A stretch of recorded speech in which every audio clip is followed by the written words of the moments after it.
ज्याला गुरु नाही त्याचं जीवन असफल आहे. कसं आहे आपलं मन मुळात कसं आहे?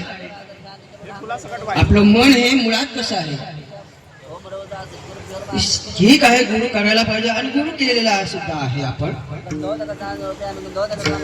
पण आपलं जे मन आहे ना ते एका माशी सारखं आहे. आपलं मन आहे ना ते माशी सारखं आहे आणि माशी काय एका ठिकाणी बसत नाही. कधी उकरड्यावर, कुठेतरी घाणेरड्या जागेवर, आणि नाहीतरी मधामध्ये सुद्धा. असं आपलं मनुष्याचं मन आहे. आणि मन हे स्वैरावैरा पळत असल्यामुळं आपल्याला मार्ग सापडत नाही. अनेक मार्ग आहेत ना.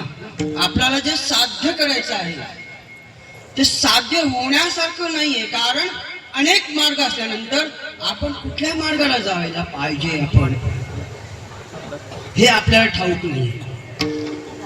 गुरु सांगत नाही तू अमुक मार्गाने जा, पण त्याच्या जवळ गेल्यानंतर त्याचं निरीक्षण केल्यानंतर आपल्याला आपोआप सहज मिळते. न सांगता सुद्धा आपण योग्य त्या ठिकाणी योग्य मार्गावर उभे राहतो.